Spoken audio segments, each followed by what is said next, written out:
What was the hardest thing to adjust to when you first came into this prison?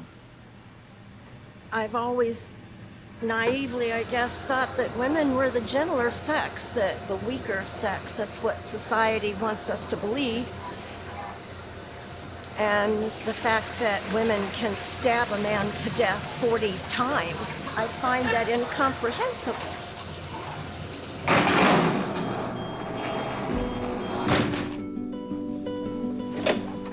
South of Chicago, in the state of Indiana, two prisons hold some of America's most dangerous female criminals. The Rockville Correctional Facility and Indiana Women's Prison house over 1,800 offenders. Many are serving long sentences for extremely violent crimes. Some will end their days here. How severely was the victim hurt? The bullet came into close contact with his eye and You shot him in the face? Yes. For 4 weeks, I was given access to a world and a culture, the like of which I've never known. So you were classed as a baby killer? I was that, I am that. I'm a lot more than that as well, but that's who I am. America imprisons more women than anywhere else in the world.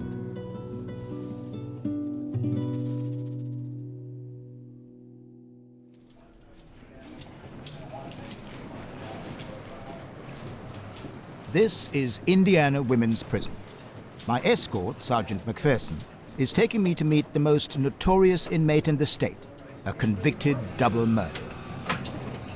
Thank you. You're welcome. And Sergeant, we're heading now to the Administrative Segregation Unit. This unit is where our disciplinary offenders are.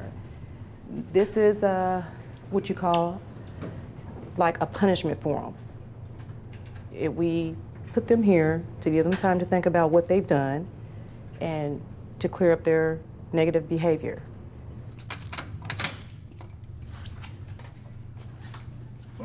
Offenders in this unit spend more than 20 hours a day locked in their cells.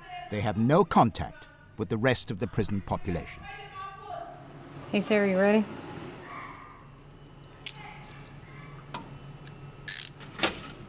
Sarah Pender has been in this segregation unit for nearly 5 years. This is punishment not for the double murder for which she was convicted, but for an incident in 2008 which made headline news across the country. Why do you think they have given you this long sentence, as it were, in segregation unit? Because I embarrassed them. How did you embarrass them?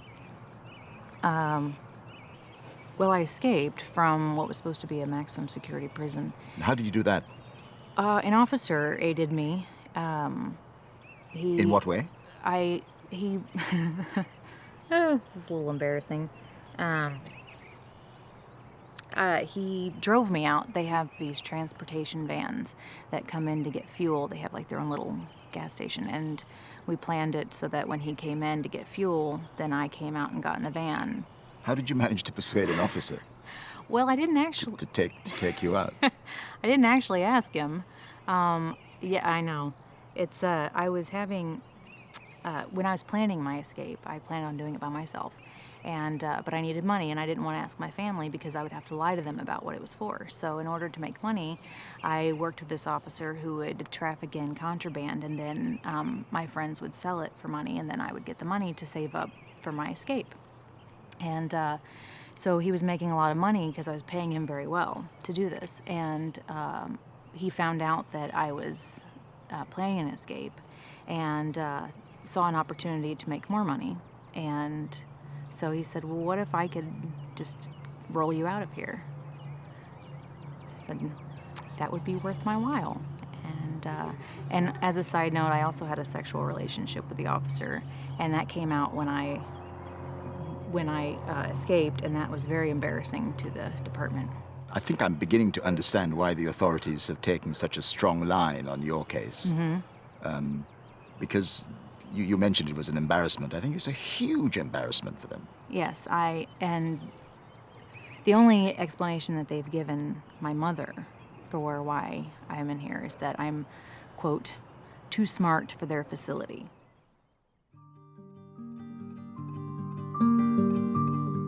This is the Rockville Correctional Facility from which Sarah Pender escaped in 2008. She was on the run for more than 4 months and was labeled America's Most Wanted Woman. Leading the way back to Indiana, 2 state troopers and an unmarked police car, bringing convicted murderer and prison escapee Sarah Jo Pender back to an Indiana state prison. Pender has been on the run from police since escaping from the Rockville Correctional Facility last August. She'll have no contact with the outside. No phone calls, no visits, and we'll minimize her contact even with staff internally. The state has been true to its word. And this has been Sarah Pender's life ever since. Scott Spittler, the officer who helped her escape, was jailed for 7 years. Sergeant McPherson has known Sarah Pender from the day she arrived at Indiana Women's Prison. She must have struck up a very deep relationship, having targeted that male officer. He was having problems at home, and she preyed on that. She preyed on his emotions. She made him feel that she was going to save him, that she would be his everything, that she would replace what he didn't have. And he was so vulnerable, he fell for it. So he did whatever she asked. He fell in love with her. He fell in love with her? Yes, but of course she wasn't in love with him. She used him to get what she wanted, and that was to get out of Rockville. And you would put that down to her ability to... Manipulate. She is... I've seen a lot. I've been here for over 20 years. Sarah is one of the best manipulators I've seen.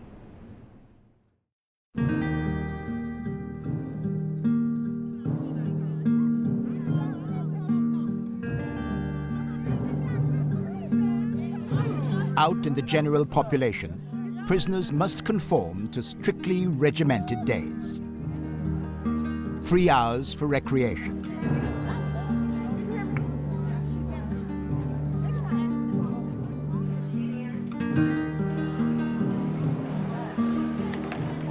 "15-minute sittings for meals.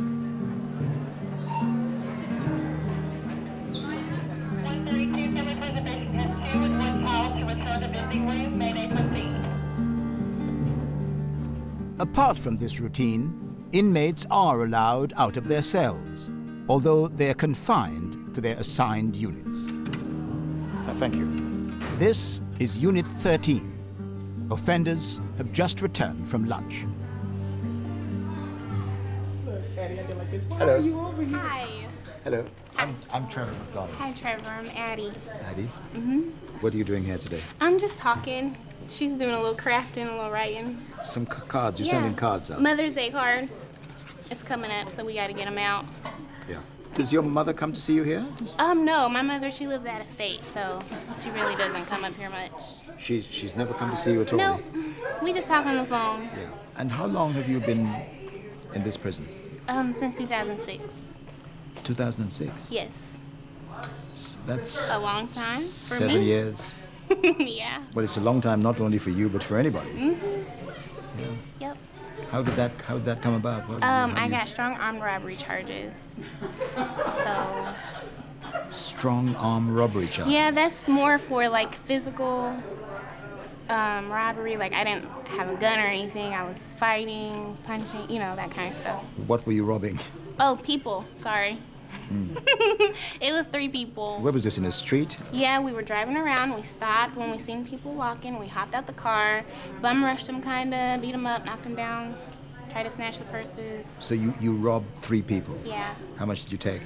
Oh, it was only $300 from that robbery, so it really wasn't nothing.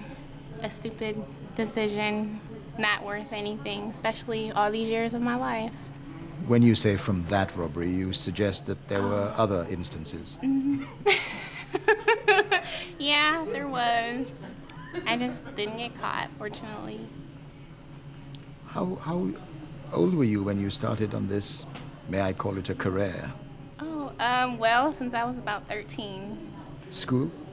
I went to school up until like 10th grade, then I started fighting, getting expelled, and I just stopped going. I'm actually really smart in school. I always had straight A's, but I just couldn't stay there, always fighting, getting expelled. Why couldn't you stay there? Why did you find the need to fight? What?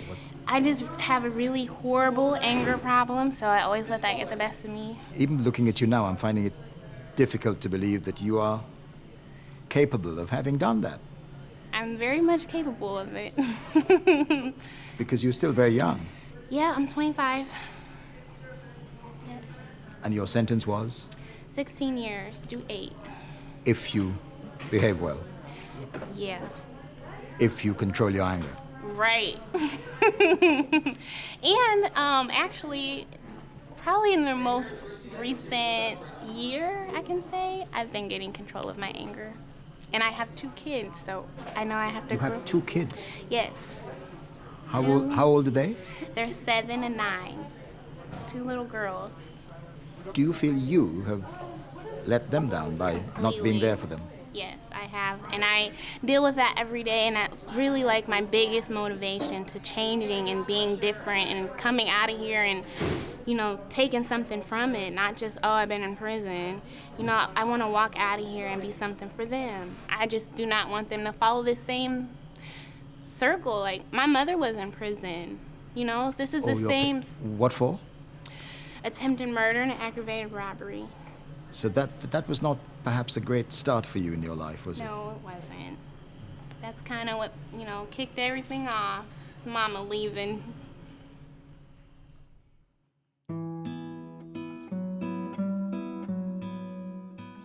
Addie Hartz will be free in only a few months.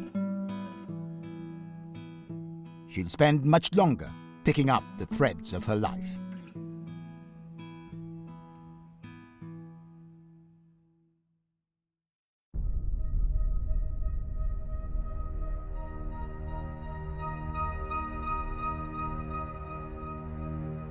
I'm on my way to the Rockville Correctional Facility.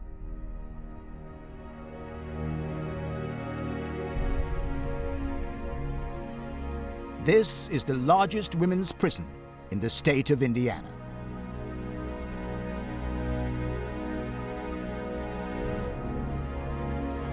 I still need Bowen, Jones, Fairchild, Andrea Jones, Dean, Bria, Reuter.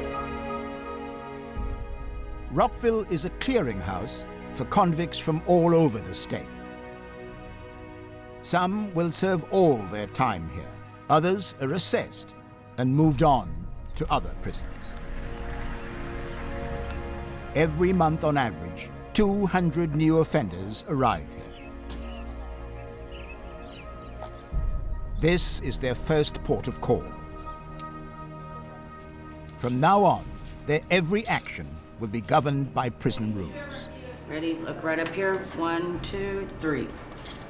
All right, this paper here tells you we don't allow any sexual contact of any kind between you and staff and you or our offenders. Your stuff? Okay. Go over there and get a styrofoam cup, put your name on it. There's water in the orange thing. From the way an intake looks when she comes in here, can you tell what she might be in for? No. I don't ever try to guess. Some of them, when you look at them and you look at the offender, it's like you cannot believe that that's what she's here for. You're frequently surprised by what they've done? Very much so, yeah. You would, if you look at, the paper and then look at her and you're going, there's no way. But, yep. Do you see many of the same people coming and going? Yes. They'll come in that door back there and say, I'm home. And I'm going, really? Because for some of them, this is. Because they have nowhere else to go. Okay, I'm gonna roll each finger. I'm gonna start with your right thumb. Hello, I'm Trevor. Hi, I'm Paul.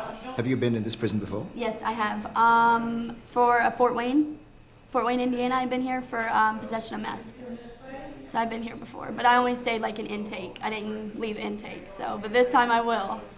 Yes. Yeah. So this time you will be in the general prison population. Yeah, sure will. What sort of prospect is that for you? A little scary, but at the same time, like, I don't know, teach me little morals, you know? Teach me not to come back. Do you have a drug dependency? I've been to rehab, yeah. I'm an addict straight up, so yeah, I do. How long have you been an addict? Since I was 17 and I'm 28. A couple years, a long time. Do you have children? I do. I have 4. 4 children? I have 4. My oldest one is 13. I have a 13-year-old, 12-year-old, 9-year-old, and a 6-year-old. I'm trying to find a hopeful road out of this for you. I know. I know. What's that? I don't know. I have to have a game plan when I leave here. I know that.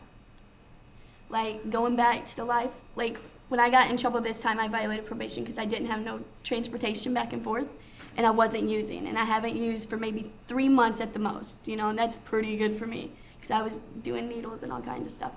But 3 months is a big step, and I just want it a little bit further and a little bit further. But it's hard. It's really, really hard. Yeah. Thank you very much for talking to me. Good luck. Thank you.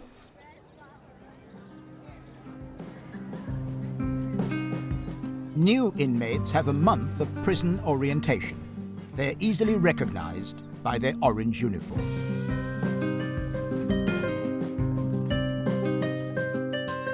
For every new arrival, some other prisoner is about to leave.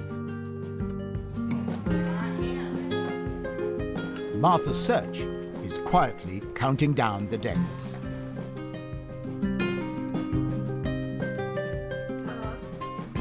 Thank you, ma'am. You're welcome. I caught up with her on her mail delivery round. Martha, how long have you been in? Almost 20 years. The thought of getting out must be a exhilarating one. Yes. But you must also be worried about getting back into the world after all this time. Yeah, I am, but this time has given me time to discover things I didn't have before, like patience. And I know it's going to be hard. It's going to be a little bit difficult, but I just take one day at a time. And I'm just anxious to see how the world has changed in that 20 years. You'll have a lot to catch up on. Yes, I have a lot to catch up on, and I have 2 daughters grown that were ages almost 13 and 16 when I was incarcerated, who are now 32 and 35. So I haven't seen them in a while. Have you seen any of them since you've been here?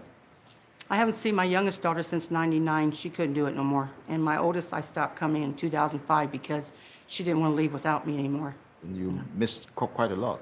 I just went from here to Terre Haute to the hospital not long ago, and I was awestruck at the things I saw. And I had to have the officer tell me what it was, because I didn't know what it was. Things like what?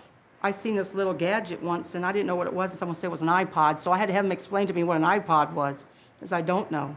And a cell phone. I'm used to your cord phones at home. So, I'm like, yeah, I can't wait to get out and try these things. I'm the type of person that likes to learn things, and I'm curious, and I'm gonna find out, and I'm gonna get on Google. I found out all about Google and all them. I just can't wait. I just can't wait to explore everything. So you're waiting to make your entry back into the real world? Yes. And I've told my children that you might still see a little prison in me because I've been down so long. You know, there might be this What does that mean? There might be this one time when I look at the clock and think it's count time. Or not sure if I should answer the telephone. And money's gonna be strange to my hands, you know? And so I said, if I act a little different or if I wander off for an hour or two, don't worry about Mom, I'm exploring. Have you thought what your first night of freedom would be like when you can sleep in a bed of your own? I feel it might show me how a little bit of heaven would feel. That's how I think of it, is a little bit of heaven. You Not know, in a dorm surrounded by other people? heaven. Heaven. For 20 years, Martha Search has been told what to do and when. All those decisions will soon be hers alone.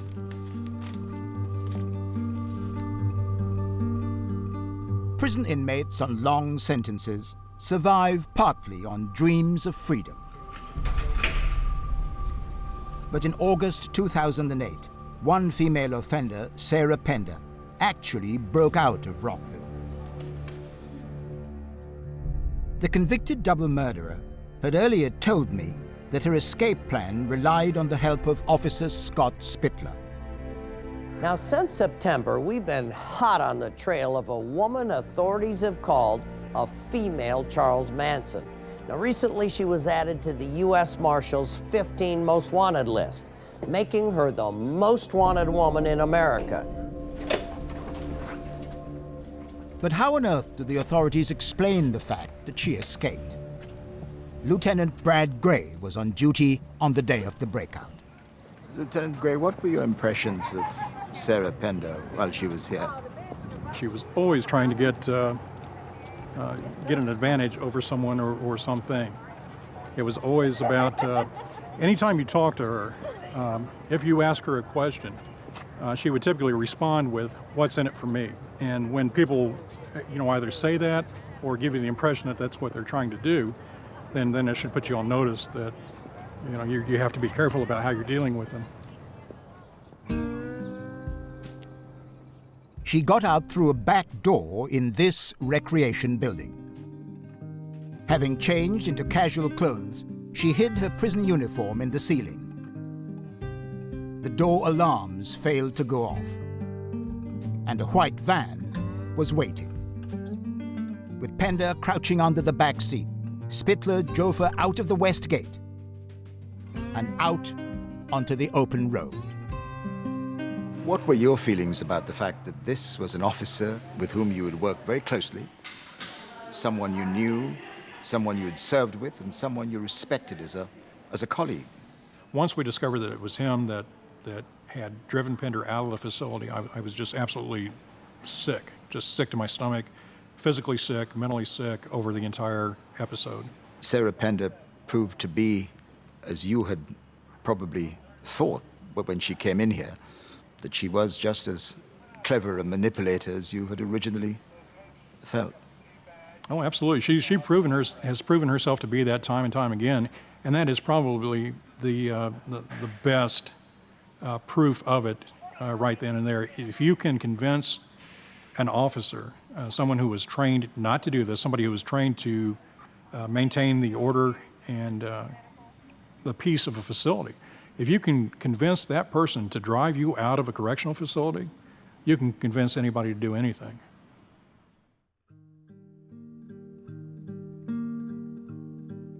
The authorities were bruised by Sarah Pender's escape.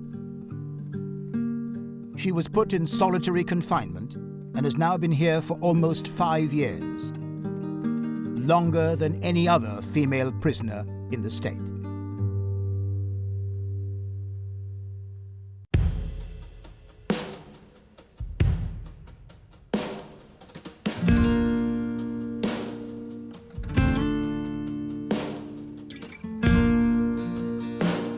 Of the 1,200 offenders at Rockville Correctional Facility, 85% of them are mothers.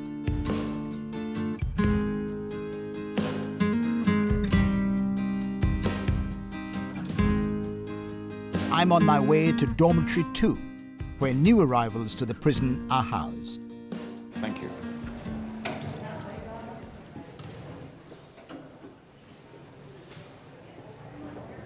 Paula McIntosh, a mother of 4, was beginning the difficult process of adjustment. Paula, what was your first night like here? I like going in and seeing all the new girls. Was it a very talkative dorm? Did you get some sleep? They let me sleep. They helped me. They talked to me a little bit, told me if I needed any shampoo or anything, they'd help me out. But yeah, a lot of noise, a lot of echoes. You can wake up easy, you know. What was the biggest shock to you coming into intake? When you get not really to intake, just like when you drive up in that vehicle and you turn around and you see that the last gate close, it's like your heart goes instant. Yeah, it's really hard. Will you have a visit soon, or? No, my family won't come up here. My dad, he doesn't really come and see us because it's just really hard on him. So I'm pretty sure I won't get no visits. Why won't your father come to see you? I think it's too hard on him because there's me and then my brother's just turned 18 and he's locked up and it's just like a pattern, you know? And I think it's really hard on him, so he won't come see me. It's hard on him, but it's also very tough on you that he wouldn't come to see you. Yep. Plus, he's got my daughter. He's got my 9-year-old right now. So, you know, he's got a lot of responsibilities on him. So I said that, I don't know, pray for him, that's all I can do. Your daughter is 9. At that age, she's able to understand a great deal. I wonder what your father said to her or says to her about your situation. She knows. Melissa's been like, I've been locked up before. My daughter's Melissa, and she's really strong, and she knows everything. I don't lie to her. I told her she knows about my drug use. She knows about she knows everything. And I called her this time and told her I was going to prison, and she's like, just keep your head up.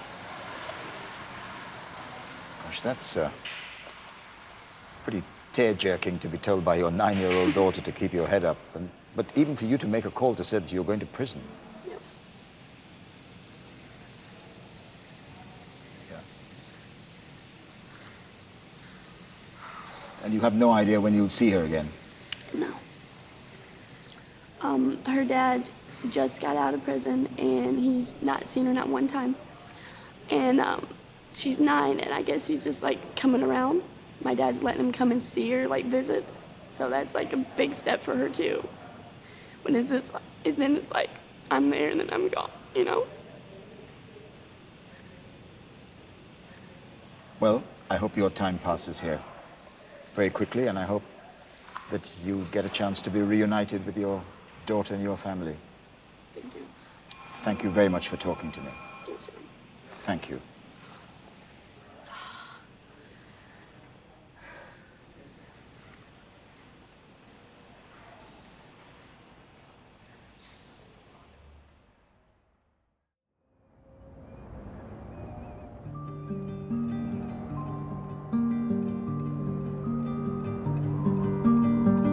At Indiana Women's Prison, it's morning recreation. It's a chance for inmates to make friends and cultivate relationships, which can be a desperately important part of prison life.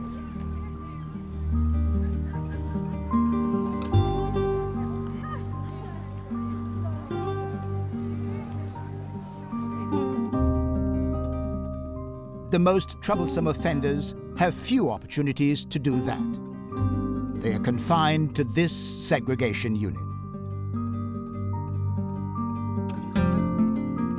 They have 1 hour out of their cells and are escorted, shackled, even to go for a shower.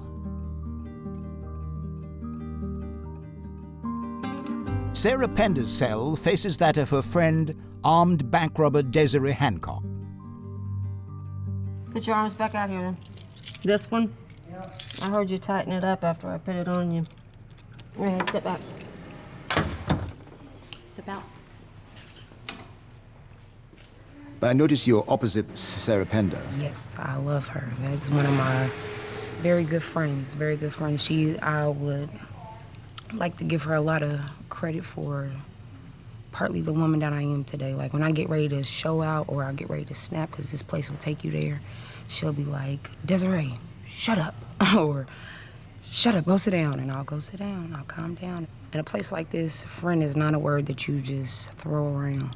And it's not something that you just say, because women are very vindictive creatures and they're very fake and they're very just catty. They will smile in your face and they would just be like, hey, and I just hope nothing but the best for you. And then you turn around and they done blue slipped you like 35 times and trying to get you and your girlfriend separated. How close do these relationships get? You mentioned women and her girlfriend. That's it's a pretty They get pretty deep. Pretty deep. Pretty deep. They get pretty deep. A lot of women don't come in here gay. I wasn't when I came to prison, but I am now. And you have become yes, practicing gay? Is that yes, I'm a lesbian. Uh-huh. Yes, I am. But you discovered that, or you became that when you were here? When you came to this? I was married 3 years before I came to prison to a man. And it's just, I don't know, loneliness is what started it. And then I don't know.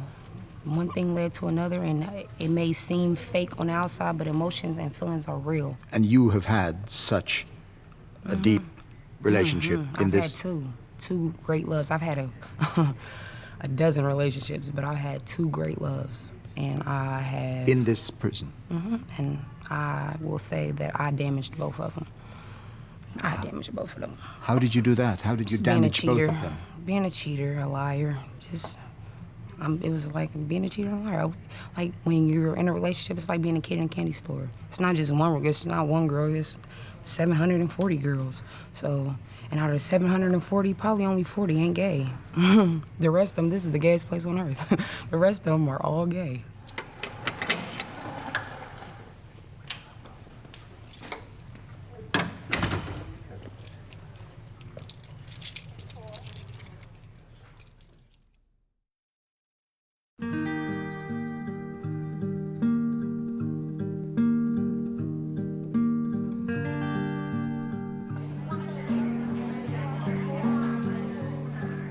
It's lunchtime on Unit 13.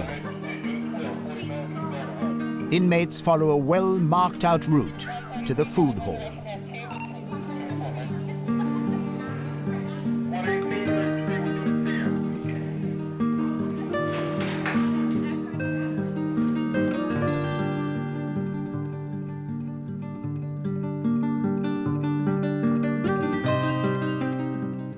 I meet up again with Addie Hartz, who is hoping very soon to leave this place for good. Am I allowed to grab one of these? Yeah. Okay, I'll grab. Okay. What's on the menu today? This is a chicken patty with gravy. What is this? A chicken patty. Okay. With gravy.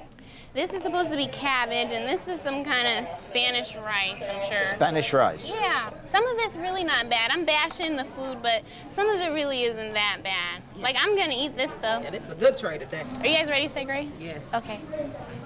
Dear Lord, we come to you and thank you for this meal. We ask that you bless it and let it be nourishment to our bodies. In your precious name we pray and thank you. Amen. Amen. The gravy's too watery, so it made it really soggy. The other thing is about this place, which is very obvious, is that this is an all-female environment. Yeah. Which you've had to get used to. Right. And that's kind of funny because on the streets I never really hung around females. But there's people here that I'm close with. Queenie's one of them. This is Crusher. We're close. Yeah. Not like sisters, but you know, just close. People that you bond with and have fun with. Yeah. It's okay. We all have a common bond. No matter your crime, we all have a common bond. Like we could see someone like Christian having a bad day or Addie have a bad day and then she crying. You know, this is a no-touch facility. We ain't supposed to be hugging, but we do. I feel like women need the comfort of, hey, it's gonna be all right. Yeah. And if you can tell me all day, but if you touch me and let me know it's gonna be all right. Keep everything surface, you know? Is everything on the surface, or are there deeper relationships than that? In here? Yes. Yeah, plenty of them. But I try not to get involved in all that. I've been involved with deeper relationships in here, and it just didn't really go well, so I just try not to. Oh, so you were, you say? Mm-hmm. Yeah. And it didn't go well? No, not at all. Like, you feel like it's going well while it's going, but once they're, like, out of sight, they go home or something, it never goes as planned. Like, all the words they've said, it doesn't add up. Now, you're looking forward to being out in a few months, but what are the fears, what are the worries about this world that you're going into after 6, 7, 8 years? Well, what concerns you? Really just the fact of being put back in the same environment, the same surroundings, you know, and making the other choice, not the negative choice. So, what'd y'all say? Y'all don't like it? Well, we was looking at your cabbage. I was wondering, can I have it? You're looking at the cabbage. You can have my cabbage. Yes, okay, please. Please have my cabbage. We're allowed to share. So you had 2 cabbages today. That's right. You'll take the chicken patty? I sure will. I'm glad my presence here is serving some purpose. So you've left me bread and rice. See how it goes? And I'm not eating my rice. You can have mine. Thank you very much, ladies. That's how it works around here. Will you miss Addie? Will you miss? Yes, I will. To me, she's a youngster. So I think it's my job to put some meat on her brain, put a little knowledge on her, so she won't come back here, because this is not where you want to be. I keep her grounded, like if she's mad, I'll be like, okay, Addie, let's talk. Do you think that she's going to stay out of trouble? I think so. I think she got it right. She has babies, so I think she's You guys are great. Go home. It kind of keeps me really motivated. And that's the big point for you too, isn't it? You'll have your life back with your children. Yeah, that's the biggest thing. I just can't wait. They deserve so much more. You know, like this has been my life, and this is my parents' life, and this was their parents' life. And I'm just so ready to break that curse, that cycle.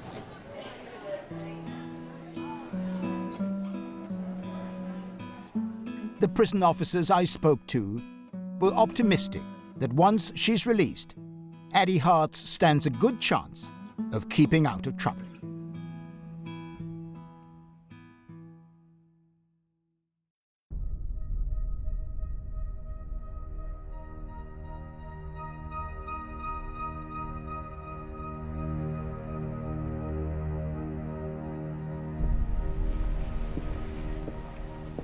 At the end of my first visit, I asked to see the convicted double murderer Sarah Pender again.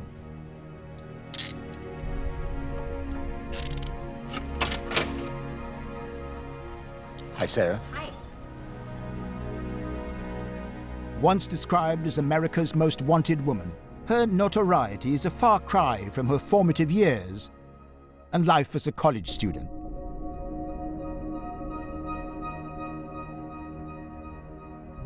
All that changed in the year 2000. Pender was charged with the murder of a couple with whom she shared a house. They were actually shot by her boyfriend, Richard Hull, but the prosecution believed that Sarah Pender was instrumental in planning the murder. She bought the murder weapon.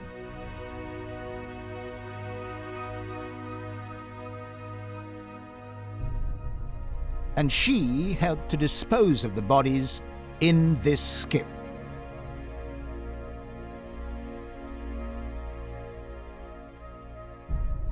She has a Charles Manson-like ability to manipulate people to act as surrogates for her in committing crimes. The evidence was overwhelming that if she didn't pull the trigger, she did everything else.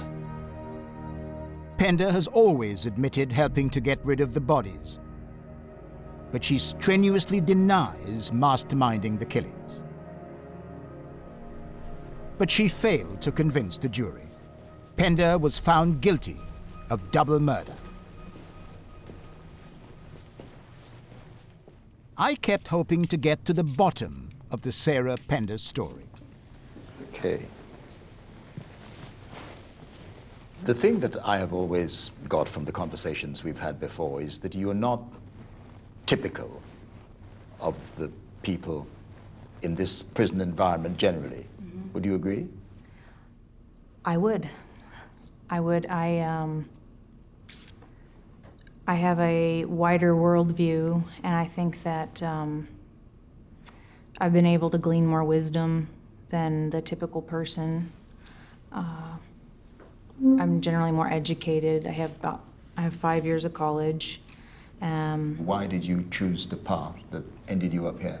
It was an emotional attachment to someone who, when I found out that he dealt drugs, that I accepted it because I didn't want to lose him.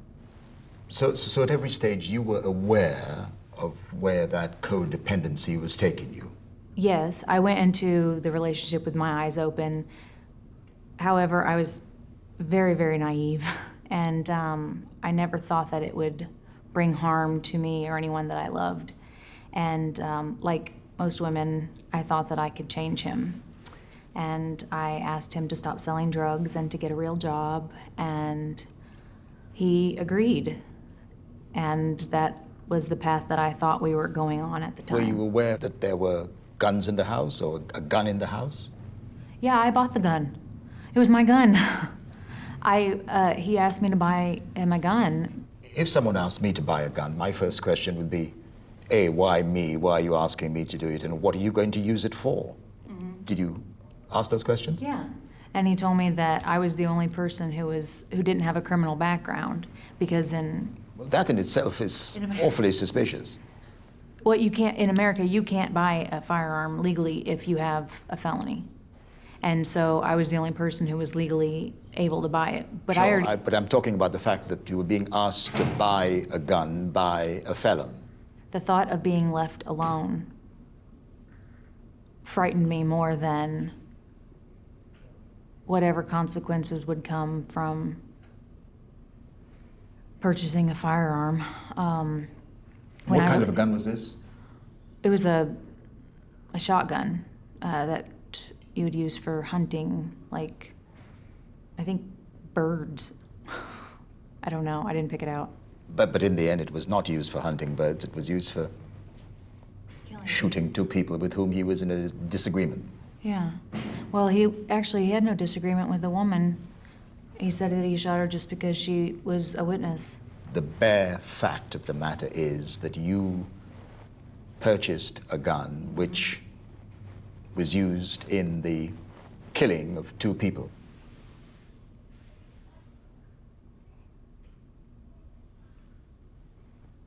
Did you think about the victims of the people who were killed in this crime? I think about them all the time. I think more about their families. The woman had 3 kids. Patricia, she had 3 children. And despite the fact that they were both felons, drug dealers, it doesn't matter. They were still people, and they have families that love them, just like I have a family that loves me. And they can't ever get those people back. What did you think when you heard the judge or the prosecutor pronounce a sentence on you? Because you were given 2 very long sentences. Yes, I was given 110 years. 110 years? Yeah.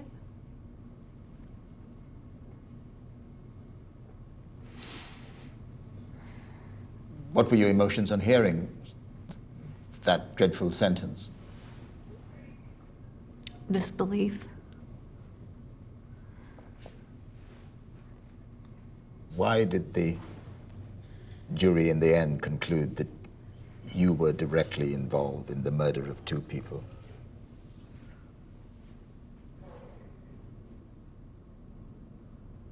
I knew that I had committed a crime, but I knew I wasn't guilty of murder, and I was willing to take responsibility for my actions.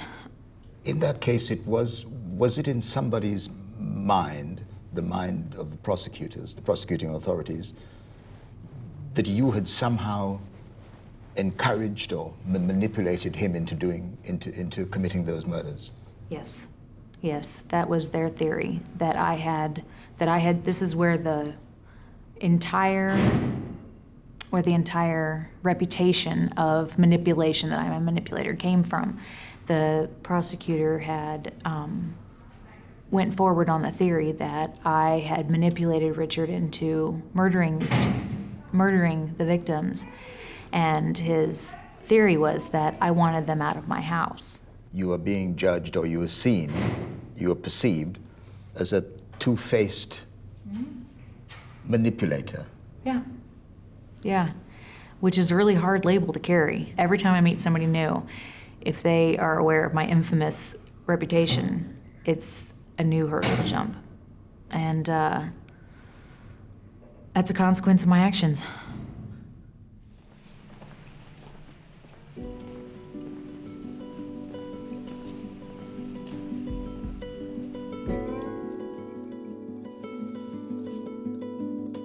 Next week, I talk to a woman who took the life of her 3-month-old son. So you were classed as a baby killer? I was that, I am that. I'm a lot more than that as well, but that's who I am. I meet newborn Zayden. What would you tell your son when he is old enough about where he was born and the circumstances in which he was born? I would just tell him that Mommy made a big mistake and hopefully he won't ever come to a place like this. And I speak to a murderer who managed to stay on the run for 35 years. I heard something coming in the back door, and I thought, oh no, it's the cops.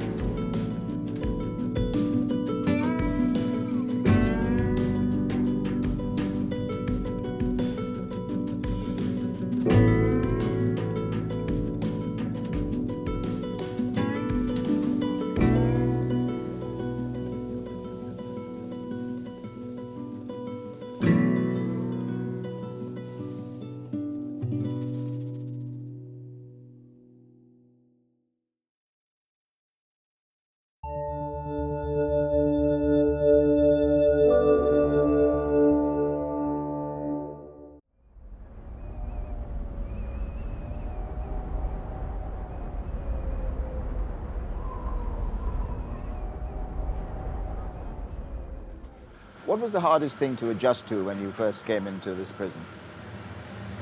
I've always naively, I guess, thought that women were the gentler sex, that the weaker sex. That's what society wants us to believe. And the fact that women can stab a man to death 40 times, I find that incomprehensible.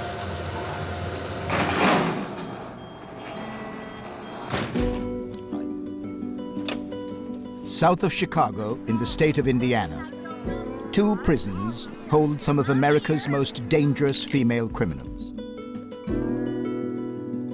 The Rockville Correctional Facility and Indiana Women's Prison house over 1,800 offenders. Many are serving long sentences for extremely violent crimes. Some will end their days here. How severely was the victim hurt? The bullet came into close contact with his eye and it Shot him in the face? Yes. For 4 weeks, I was given access to a world and a culture, the like of which I've never known. So you were classed as a baby killer? I was that, I am that. I'm a lot more than that as well, but that's who I am. America imprisons more women than anywhere else in the world.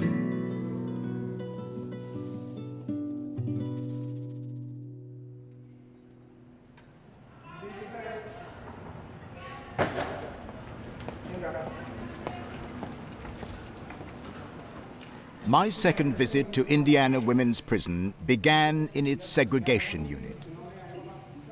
The prisoners here are among the most dangerous, and some have been punished for breaking the rules.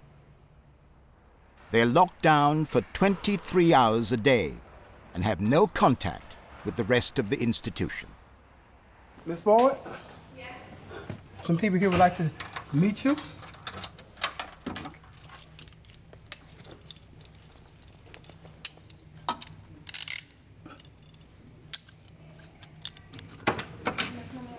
Yes, I'm close the door behind you. Step right here. You can step in front of your door for me, please. Okay. Thank you very much for coming out of your cell to talk to us. No problem. How long have you been in this segregation unit? In about a week, it'll be 4 months. So. Well, what's that like? It's hard, especially being pregnant. You're pregnant? Yeah. Well, when did you find out you were pregnant? Where? When I got arrested, they gave me a pregnancy test at the county jail while I was there, and I found out there. And I was already like a month in my pregnancy, because I'm 5 months right now.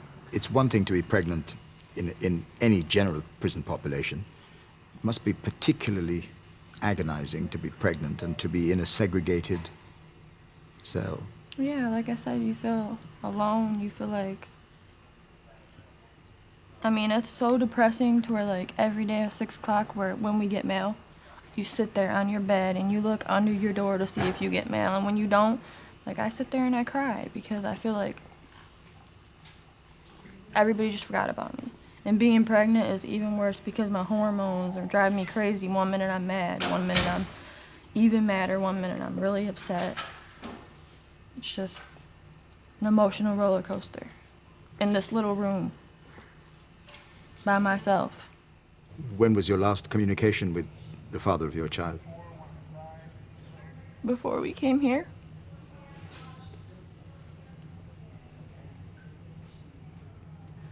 Is this your first baby? No, I have a daughter. She's 5. She's with my mother right now.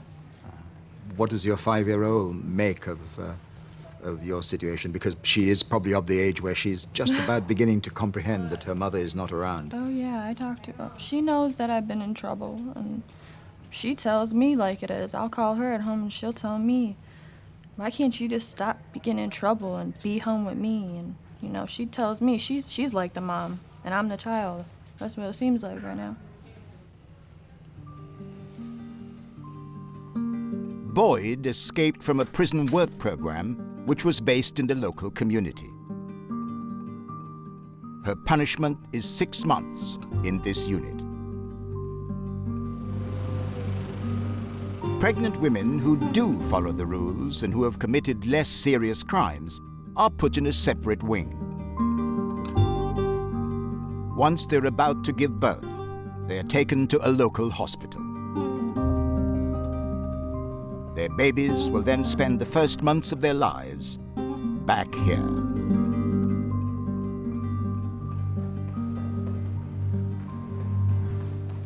Brooke, how long have you been in prison? I've been here since September. And when was your... He was born December 6th. What's his name? Zayden. Zayden. How well did they look after you in this facility when you were in the advanced stages of your pregnancy? They looked after us really well. Once I had to go and be induced, so they took me out like Wednesday evening, and I went to the hospital, got induced, and I had him later on that night. And we get to stay there 24 to 48 hours, depending on whether you bottle feed or breastfeed. How does that work in hospital? Do you have somebody looking over you? You have a guard there while you give birth? Yes, the officer usually sits in the room 24/7, and you're shackled to the bed unless you're in active labor. Then they actually let you stay unshackled until you give birth. After you give birth, you have to get shackled back to the bed. You're shackled to a bed? Yes. Just your ankle. Just your ankle, but you were shackled to a bed? Shackled, yes. It's not the most propitious circumstances in which to have something which is so intensely personal. It was very embarrassing, very embarrassing. May I see the cell where you spend most of your time? Yes. Thank you.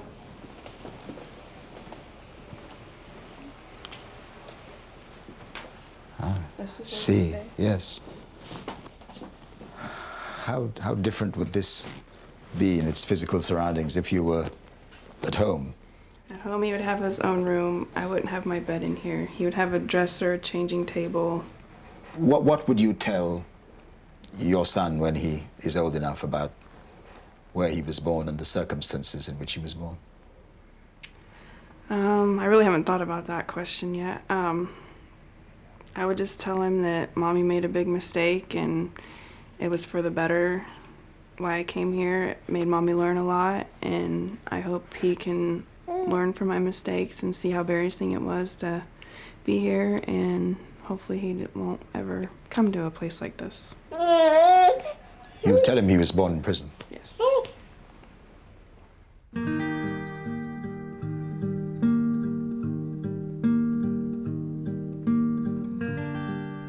It's visiting time, and Kim is preparing to take baby Gabriella outside the unit.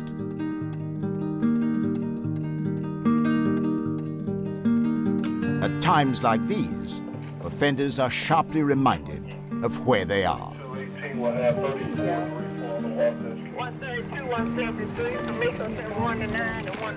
So you have to be accompanied on these visits out, Kim, do you? When we have the babies, yes. Yes. Why is that? Just for their safety. I mean, there's sexual offenders here that have done crimes like that, so that's one of the reasons why we escort them. It's difficult to believe that people will want to do anything to a child being taken out to a visiting area. I know. But it might happen. Yeah. And you have to make sure he doesn't? Yes, sir.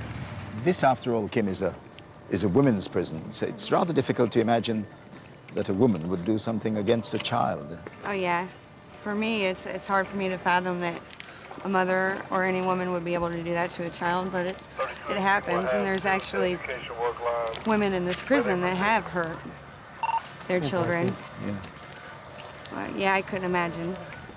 132, 173, police are saying 1 to 9 and 1 to 13 from the dining hall.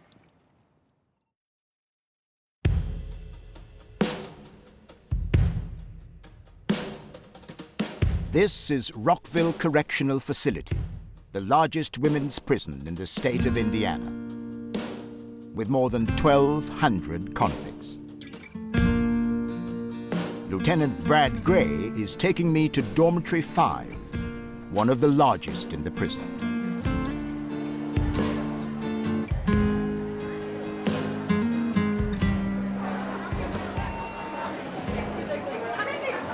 Inmates here are allowed the freedom of the unit during the day.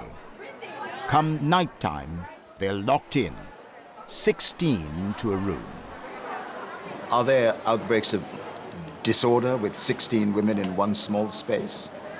Occasionally, yeah. We have, just like any other environment where you have that many people in a small space, once they get on each other's nerves to the point that, that they feel a physical altercation or a verbal altercation is their only means of resolution, then we'll have arguments or fights from time to time.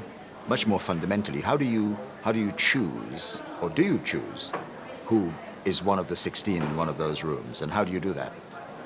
We just do it through the offender's behavior. Those offenders who display more difficult behavior, we have closer to the officer's station. Would you put, say, somebody who's been guilty of check fraud with somebody who's committed murder? Would you put them in one dome? Yes, we would, because it again is predicated more by the offender's behavior once they're in the environment than it is by the crime that got them. Yes, absolutely. I'd been told about one of the most difficult people in this unit. Kiana Ball is in for armed robbery. Hello, I'm Trevor. I'm Kiana. How are you? I'm good. It's a very crowded space to be in. Yes, it is. It's kind of odd being in a room with so many females and not really having your own personal space. Like, you have your own personal space, but it seems like it's not enough. What's the atmosphere like when everybody's here? It can be a little off balance, a little frustrating, because all the different moods and attitudes it's like a lot of different personalities, and they tend to clash, and you have like half the room has their good days and then half the room has their bad days, so it's real crazy. It's real crazy. Out of earshot of her cellmates, I asked to talk to Ball about her crime.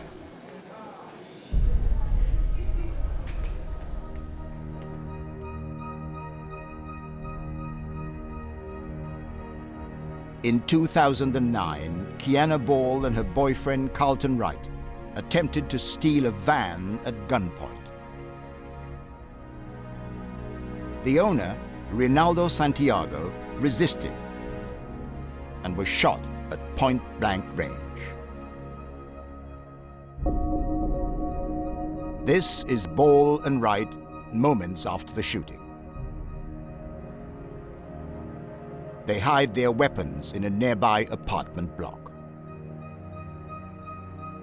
When she was arrested, police discovered these guns in Kiana Ball's handbag.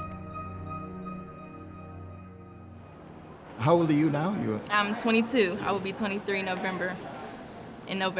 So you were 19 years of age? Yes. When you came to prison? It's a lot to handle, and I have kids at home, so that makes it a little more harder to cope with than anything. How many kids do you have at home? I have 2 kids at home. I have a little girl, Brianna. She's 6. She'll be 7 July 16th. And I have a 4-year-old son, Zion. He will be 5 June 12th. How were you caught? How were you found out? We found ourselves in a jam with a guy that we had met, and things just got out of hand. And we were trying to rob him, and just things, like I said, things got out of hand, things got carried away, and he ended up being shot, and we... You shot him? Yes. How severely was the victim hurt? He was severely hurt on the left side of his face. The bullet came into close contact with his eye, and You shot him in the face? Yes, it came into close contact with the side of his face by his eye. Now he's permanently blind in his left eye. Wow. Yes.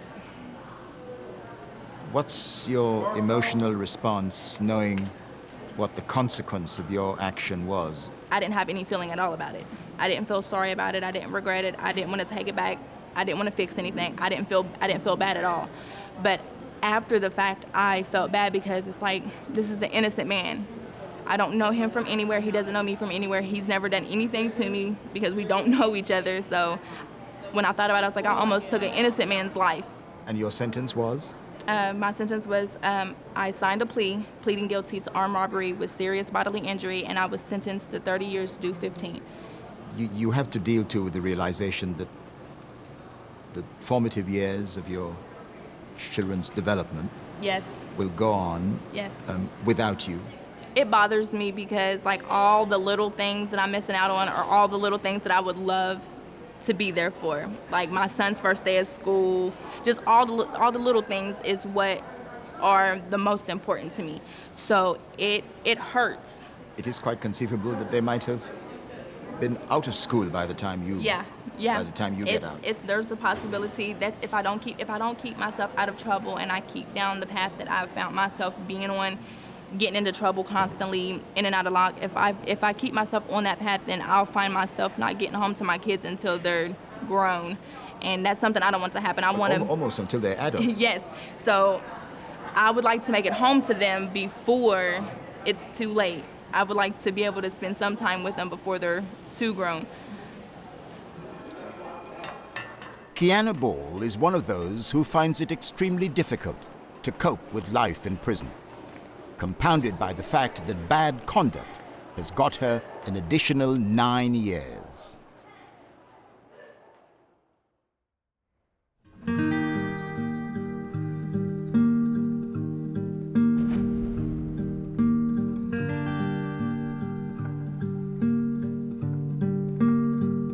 Evening recreation at Rockville. Prisoners have an hour's free time before lights out.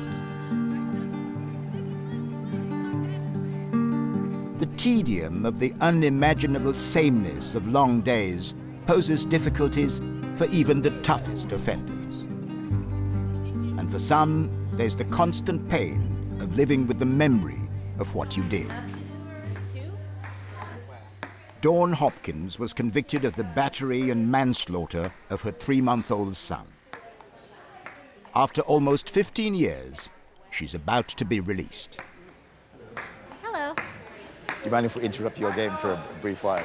No, that's okay. How much time do you get to play table tennis every day? We spend about an hour a day doing that Monday through Friday. It gives us something to do and gets us off the housing unit. It's a little bit of exercise, but it's not real intense. How long have you been at this facility? I've been incarcerated at this facility for 1 year, but I've been incarcerated for 14 and a half years. 14 and a half years? Yes, but it's almost over. I have 2 years left. In like 29 months, I go home.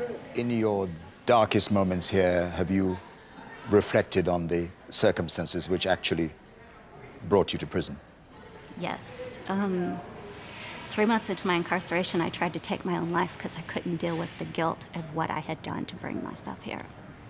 I was very lucky that an officer found me and saved my life. I hung myself 3 months into my stay. You tried to hang yourself? Yes, I did. I was facing the rest of my life incarcerated. I was 25 years old. I had taken another person's life, and I couldn't live with that. And I did try to take my own life when I was first incarcerated. So the trigger for your attempting to take your own life was the fact that you were looking ahead at this vast expanse of time that you had to do in jail? And the guilt of taking somebody's life, the pain that I had caused my family, and I just felt like I was never going to be able to do anything positive with my life ever again.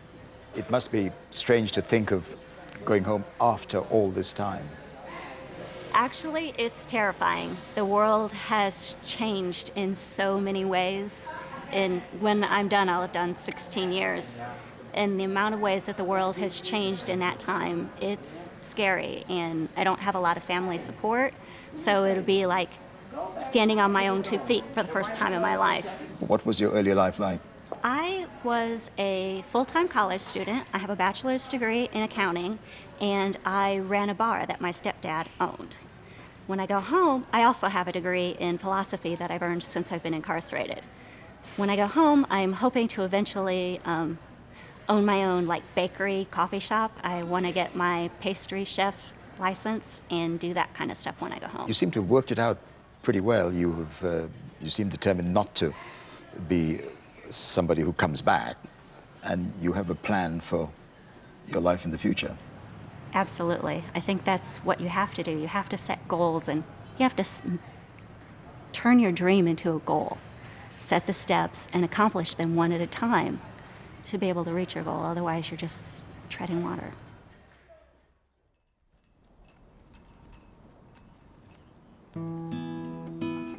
For most prisoners here, treading water is the sum total of their lives. And I'm about to meet a woman who spent more time in prison than any other in the state of Indiana.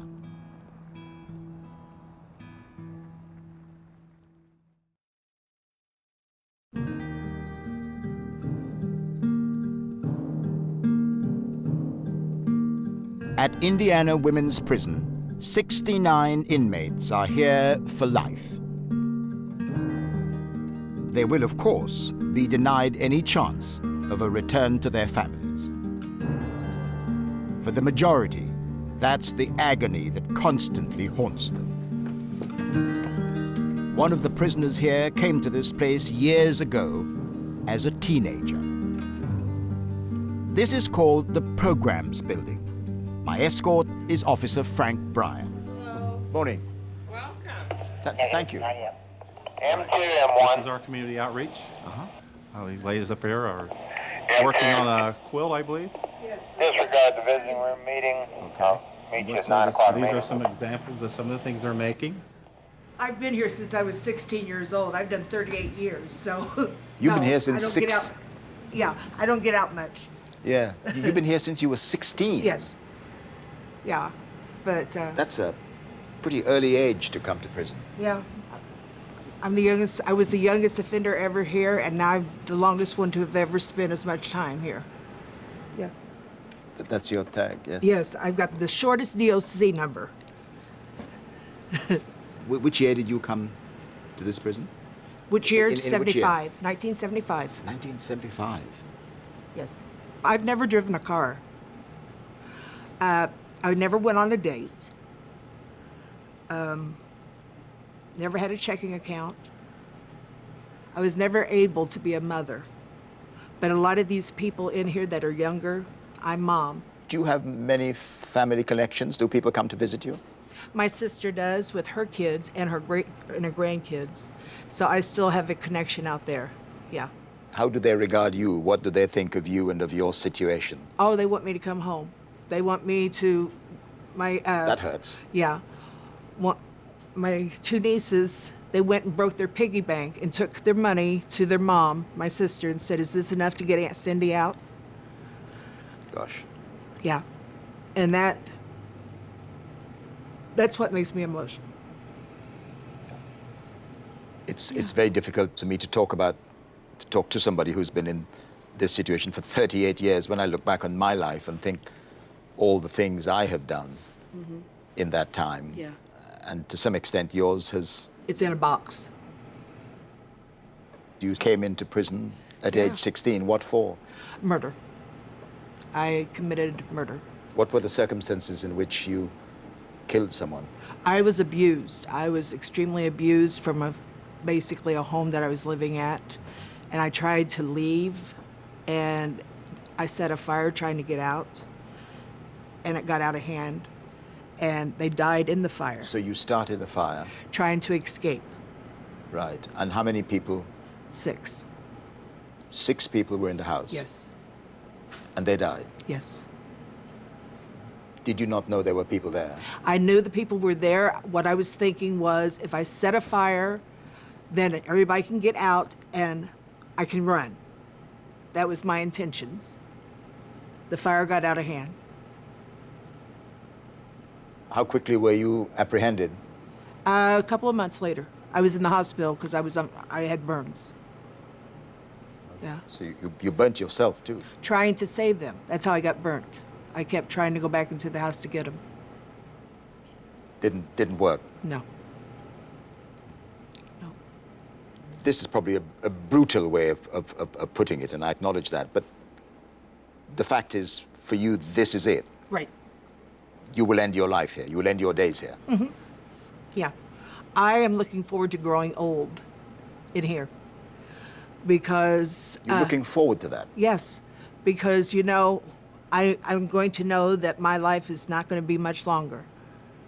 And there's something always positive on the other side, and I believe that. It's very good to meet you. It's good to meet you. Thank you. Thank you for talking to me. Thank you. God bless you. Thank you. All of you.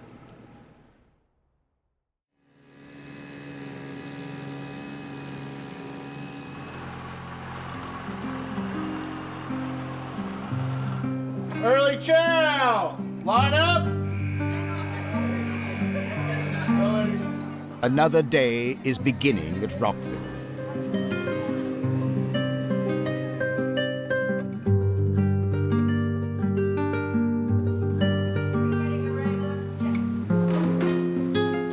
Although the majority of inmates here will be released into the community one day, prisoners talk endlessly about the years of family life they have missed.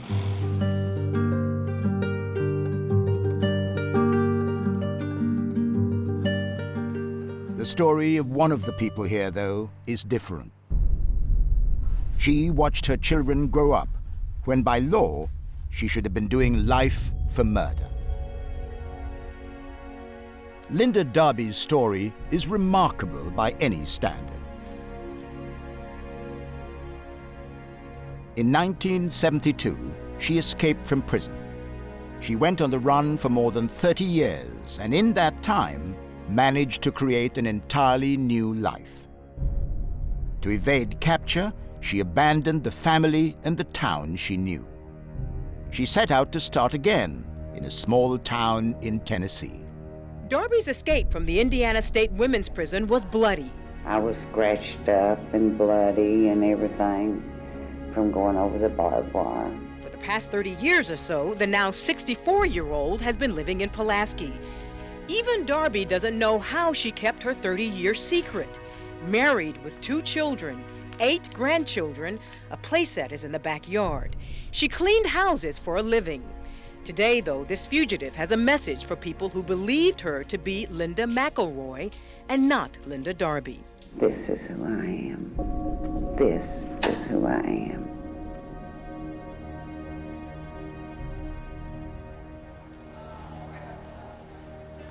So you escaped and you decided to make a clean breast of it, start a new life. I just changed my last name, changed 1 digit to my Social Security, and that's how I survived. Were you always in a position where you were looking over your shoulder, wondering whether the next tap on your shoulder would be that of an arresting officer, a policeman, somebody in authority? There's always the chance. I just kept asking God, please let me raise my children. I couldn't imagine them not being able to take care of themselves. Did you ever confide in anybody at all about what had happened to you? No. There was nobody you felt you could talk to about your life in prison before? I knew that if I involved them, then that would put them in the middle of it too. So no, I did not. But it must be difficult when people talk about their lives. You know, you drift into talking about what you did earlier. How was How was it possible never to mention anything about your past to your closest friends? It was hard. It was very hard. But I just kept it within. On the day that policeman came to your house, on that fateful day, what were you planning to do on that day? I had just got through working. I was working for cleaning house that day, and we had came in, fixed dinner, and I was sitting at the kitchen table smoking a cigarette. My daughter went to the door, and Joe Robinson, who was the policeman that came to the house, and I knew him for 30 years, he said, "I'm going to show you this picture. And Linda, tell me if you know who this person is." And I said, "It's me." He said, "No." He said, "I told them they were wrong." He said, "I've known you 30 years. I said, "Joe, what's the sense of me lying? I could sit here and lie all day to you, and fingerprints don't lie." I said, "You'd know it as soon as you took my fingerprints." What did you say to your children? I told them. And they said, "Mom, we're behind you 100% because we know you didn't do it." I told them that back in 1970, I was accused and convicted then of killing my second husband. What did they say? They said, "We don't believe it. We know you didn't do it." And my husband said the same thing. Were you surprised that you were an escaped prisoner for so long? Did it surprise you? Mm-hmm. And now? And now, all I can do is try my best to work my way out legally, walking out the front door. I've never heard a story of somebody who's been on the run for 35 years. I've never heard anything quite like it.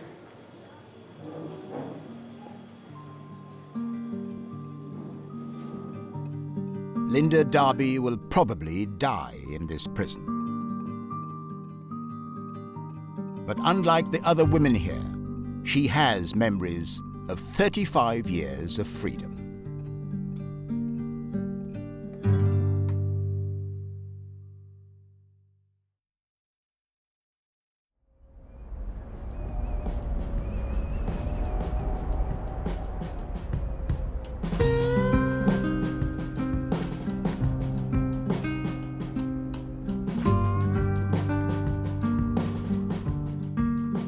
I'm back at Indiana Women's Prison.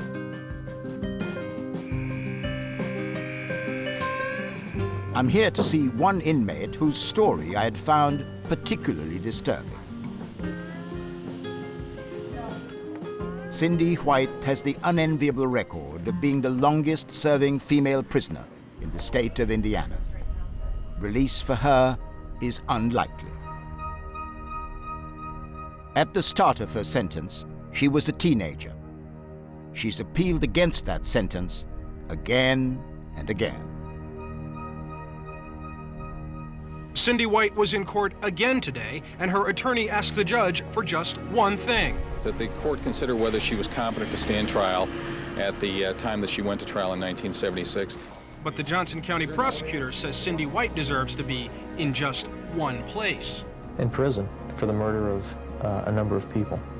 6 people, Charles and Carol Robertson, with 4 of their children, who all burned in a fire that White set more than 20 years ago in this Greenwood neighborhood. I set the fire. It wasn't to kill anybody, it was to ask, my way of asking for help. But White now says that she was not fit to stand trial back in 1976. She claims that she had been traumatized by years of sexual abuse by her father and even by the people she eventually murdered. Today, Cindy White hopes that a judge will overturn her murder convictions.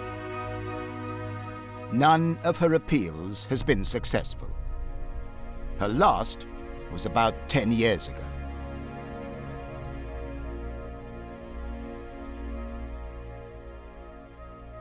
Remember my extended family I said that I have We were created in talking here? about that, yeah. Well, this lady right here that's needle pointing, this is my daughter Evie. All right. Uh, Hello, Evie. Hello. How are you doing? I'm fine. How are you? Has she taught you a lot? Yes. Yeah. She's probably the strongest woman I've ever met Really? Why do you say that? because I can't imagine being faced with what she's been faced with and staying as strong as she is.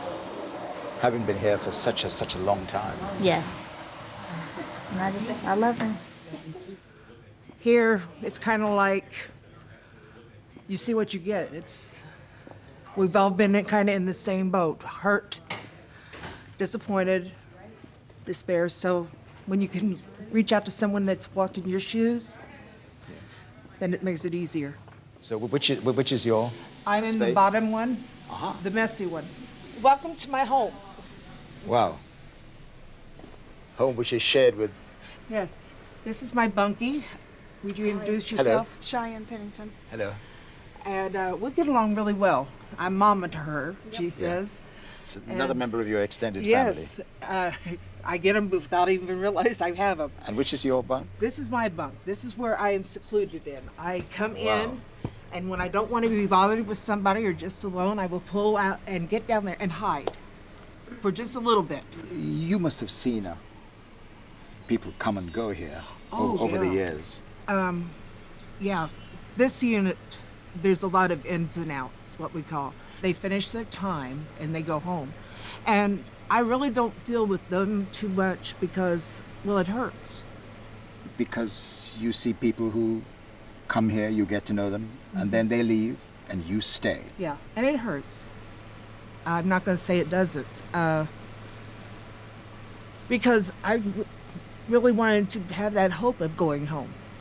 But as it is now, I know what's for real, and I had to be in reality. I can't hope on false hopes. But it's a recurring hurt because you see people come and go Oh, yes. constantly. I'm excited to see them go home because I know that they're going to be doing something that I can't do. And that is be with their family. But I have made a family in here to take away the pain. Why do they keep you? Why, in your mind, have they decided to keep you in these conditions? I don't know. That's a question I ask all the time is, what is it that I am not doing? You know, if they tell me what it is that I can do to say, okay, yes, you can go, I'll be more than happy to. I'll be more than happy to do it. You've been up for parole? I've been up several times, and each time I'm refused. And I finally got tired because the disappointment. When I go up before him, I'm like, yes, this year I'm going home. I just know it. There's no other way. But I'm tired of doing that.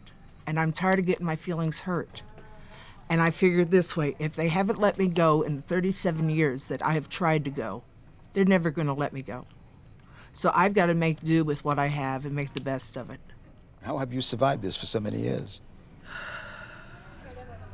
I try to find somebody worse off than me. I try to find someone that needs a kind word, that needs a hug, that needs to be shown that they care. I need to care for something or someone. I want to love. I want to be loved. It's a kind of escape from which there is, in fact, no escape. Yeah. It's just that you find that thing that makes you want to say, okay, I'm going to be okay today, and hold on to it. However you mentally come to terms with it, it's a very difficult adjustment to make. I want something to show for my life, other than a DOC number. A prison record number. Right. And right now, I don't have it. There's nothing out there that says Sarah Cindy White exists, other than the number.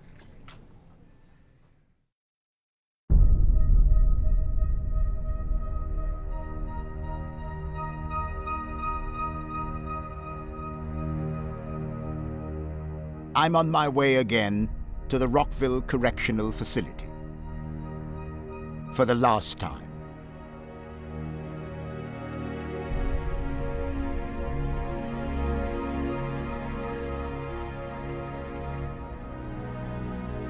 Of the litany of crimes you hear about in this prison, perhaps the most shocking is that of a mother who kills her child.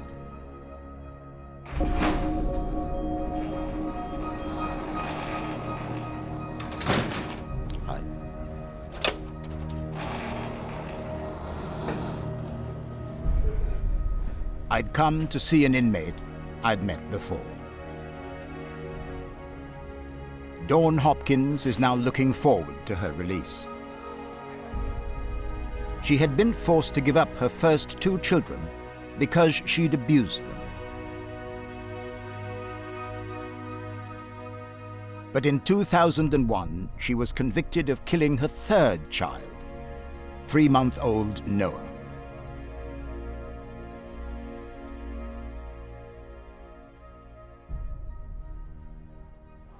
How often do you reflect on the chain of circumstances which actually got you here?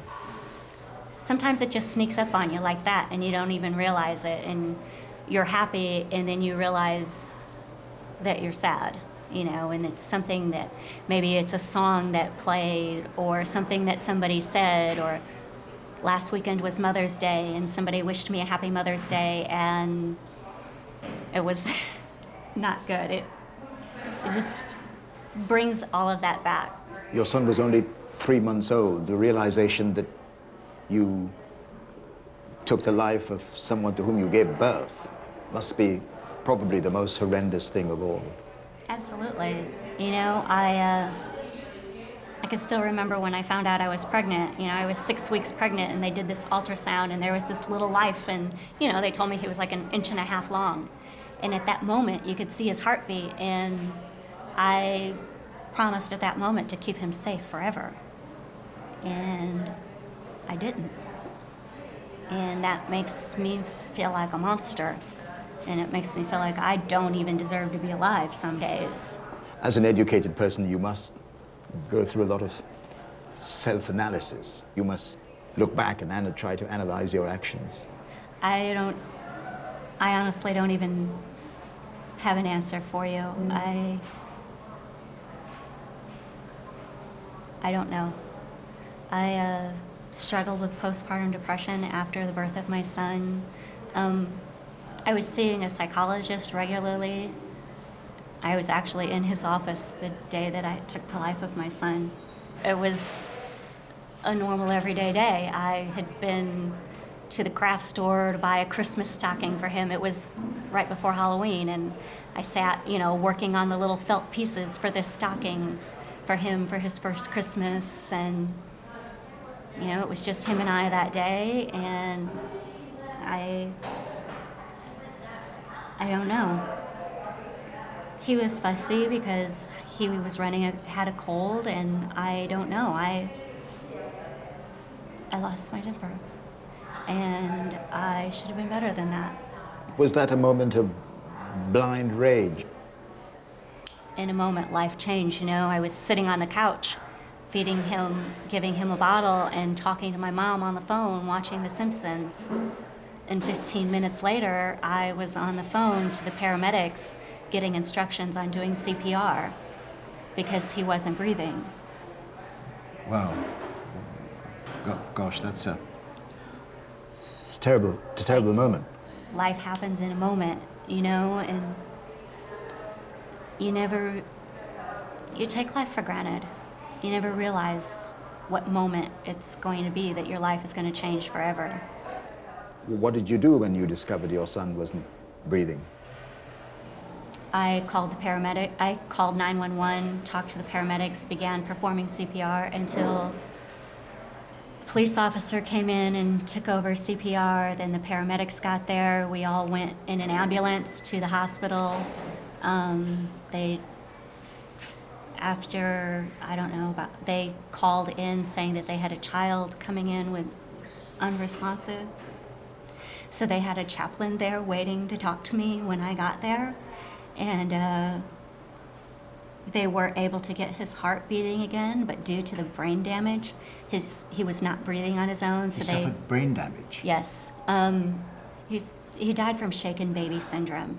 How quickly did they blame you for your son's death. Immediately. But they didn't blame me. I was honest with them. I told them exactly what happened as much as I could remember, because at that point, all I wanted to do was save his life if possible, and it didn't matter what happened to me. Going through that long process of being in police custody, that must have been pretty traumatic, knowing what had happened. There were death threats made against me, and Why people thought you were a child killer. A Yes. mother who kills her child is probably held up as one of the most yes, the horrific most people. contemptuous in our society. I mean, the most contemptuous would be a sex offender, you know, somebody that's a pedophile. Other than that, you're baby killers. So you were classed as a baby killer. I was that, I am that. I'm a lot more than that as well, but that's who I am.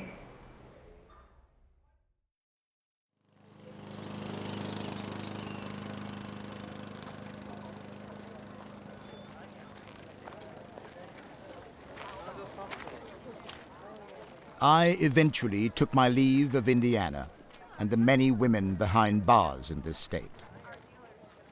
The thoughts that stay with me are of horrendous crimes and the staggeringly long sentences. The thoughts, too, of wasted lives and the families left behind.